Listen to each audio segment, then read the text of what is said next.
नर्मदा परिक्रमा भाई का अद्भुत यात्रा है, पर जो केवल एक धार्मिक क्रिया नहीं वह बल्कि आत्मा की गहराइयों को छूने वाला अनुभव है। विक्रम स्थल के अनुसार यह परिक्रमा में नर्मदा के किनारे चलने का अवसर देती है, वे जो हमें प्रकृति और संस्कृति के अनुजय संगम से जोड़ती है। विक्रम कहते हैं कि इस यात्रा में हम केवल भौतिक दूरी नहीं तय करती वह बल्कि अपने भीतर की यात्रा भी करते हैं। यह कदम पर हमें नर्मदा की शक्ति और उसकी शांति का अनुभव होता है। यह यात्रा हमें सिखाती है कि कैसे हम अपने विचारों और भावनाओं को शुद्ध कर सकते हैं। द विक्रम का मानना है कि नर्मदा परिक्रमा से हम आत्मिक शुद्धता प्राप्त करते हैं। जब हम नर्मदा के जल को स्पर्श करते हैं तो हम अपने भीतर की नकारात्मकता को धुलाते हैं। यह यात्रा जीवन के वास्तविक अर्थ को समझने में मदद करती है। आखिर में विक्रम स्थल का संदेश है कि नर्मदा परिक्रमा सिर्फ एक यात्रा नहीं बल्कि आत्मा की खोज है। वतोचिए हम मिलकर इस अद्भुत यात्रा का हिस्सा बने और अपने जीवन को एक नई दिशा दें। अपने आप में आदि से अनंत तक है। वो जो जीवन का दर्शन है, जीवन का मोल है, उसको जानने के लिए हर व्यक्ति को परिक्रमा करना चाहिए। मैं सब युवाओं से सभी से अनुरोध करूंगा, अगर आपको सत्य में जीवन का दर्शन करने हैं, जीवन में कुछ पाना है और जीवन में हर कठिनाइयों से सामने करने की शक्ति प्राप्त करना है, माँ के आंचल में आपको आना चाहिए। और दूसरी बात यह है कि समाज दृष्टिकोण से ये बात है कि कहाँ कितना प्रदूषण हो रहा है, माँ की स्थिति क्या है, जो नर्मदा पथ रोड बना है उसकी स्थिति क्या है, वो भी देखने का अवसर प्राप्त। सर वैसे नर्मदा प्रदूषण को लेकर आप क्या कहेंगे? अभी तक आपको क्या अनुभव प्राप्त हो गए? देखिए, मनुष्य अपने लाभ के लिए हर गांव में, हर शहरों में सीवर सिस्टम का जो पानी गिर रहा है बहुत दुखद है। एक तरफ तो सरकार हमारे देवी देवताओं की मूर्ति जब विसर्जित होती है, गणेश जी का समय हो, नवरात्रि का समय हो, उनको बंदी कर देती कि नहीं, आप नहीं उसमें करेंगे विसर्जन। और दूसरी तरफ वहीं 10 कदम दूरी पर कोई गंदा नाला, दूषित जल उस मां नर्मदा में मिल रहा होता है। बहुत दुख की बात है। ये सरकार का या भारतीय जनता पार्टी का चाल चरित्र चेहरा है, दोहरी बात करते हैं। अगर आप उनको मां मान करते हैं तो आपको सम्मान करना चाहिए, कोई ऐसी व्यवस्था बनना चाहिए। हम आज चांद पे पहुंचने की बात करते हैं और इस तरह के नालों को नहीं रोक पा रहे, तो बहुत दुख की बात है। लेकिन सरकारों के जो प्रयास है, सरकारों के प्रयास तो नाकाफी है। और सरकार जो है जिस पार्टी की भी बनती है वो अपने हिसाब से काम करती है, लेकिन सनातन के ऊपर इसका बहुत दुष्प्रभाव हो रहा है। इसको लेकर आप सरकारों को क्या मार्गदर्शन देंगे? देखिए, सनातन अपने आप में संपूर्ण है, शक्तिशाली है। सनातन को नुकसान नहीं हो रहा है। जो मानव सभ्यता है, जो हम मानव सभ्यता की बात कर रहे हैं, हम उस सभ्यता को नुकसान कर रहे हैं।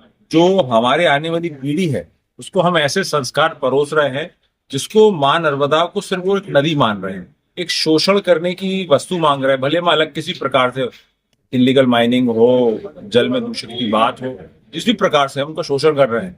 हमारे पास इतना दायित्व नहीं है कि हम साल में 1 घंटा हर व्यक्ति को निकाले कि 1 घंटा निकाले कि मैं नर्मदा जी की सेवा करूंगा। जो नर्मदा जी किनारे, जो मध्य प्रदेश की लाइफ लाइन है, गुजरात की लाइफ लाइन है, महाराष्ट्र में भी बहुत जगह जल जाता है, वो अगर साल में 1 घंटा सिर्फ निकाले और मां नर्मदा की सेवा करें, उनकी सफाई करें, ये सारी समस्या बिना सरकार के समाप्त हो सकती है।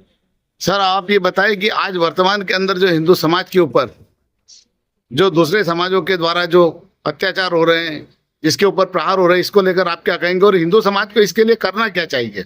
देखिए, हिंदू समाज हमेशा शक्तिशाली रहा है और हर तरह भगवान राम रहे हैं तो रावण भी रहे हैं, है ना। अगर देखिए, आप कृष्ण रहे हैं तो कंस भी रहे हैं। तो इस प्रकार के प्राणी हर धर्म में रहे हैं, हर समाज में रहे हैं।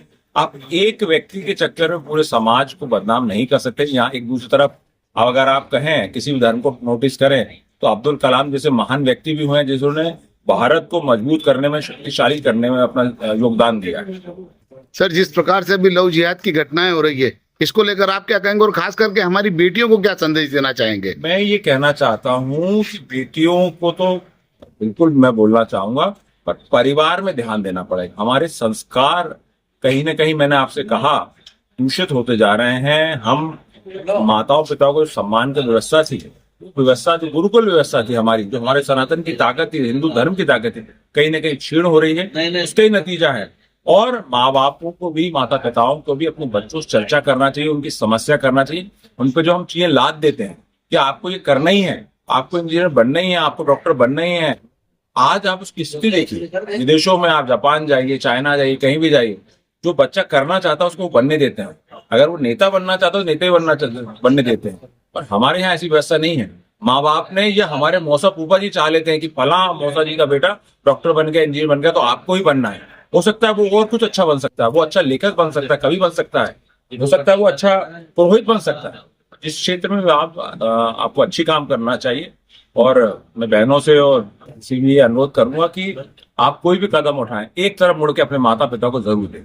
सर, शिक्षा को लेकर के आप क्या कहेंगे? वर्तमान में जो देश की शिक्षा चल रही है वो सिर्फ वो भरण पोषण की शिक्षा चल रही है, संस्कारों की नहीं चल रही है। इसको लेके आप क्या सरकारों को कहेंगे? देखिए, एनसीईआरटी के जो आंकड़े हैं, जो बाकी स्कूल व्यवस्था है, बहुत ही दुखद हो गई है। जब मैं उस समय कांग्रेस का शासनकाल था, जब हम स्कूल में जाते थे, सरकारी स्कूल में पढ़ा हूं मैं, तो वहाँ हर शनिवार सुंदरकांड रामायण का पाठ होते थे। आज जो हम मॉडर्न व्यवस्था, हम विदेशी बनने में लगे हैं, क्योंकि अंदर से हम विदेशी नहीं है। हमको अगर बदलना है तो अंदर से विदेशी होना पड़ेगा। हम अंदर से विदेशी नहीं है। आज बड़े बड़े लोग विदेशी लोग, गूगल के हों, फेसबुक के लोग हों, वो लोग हिंदुस्तान में आके सनातन परंपरा को सीख रहे हैं, योगा को अपना रहे हैं, और हम लोग एक दौड़ में दौड़ रहे हैं। क्योंकि जिस आप समझ सकते हैं कि हम जिस मल्लिक थाना विधानसभा विधानसभा ग्राम पंचायत में निर्मित आरोग्य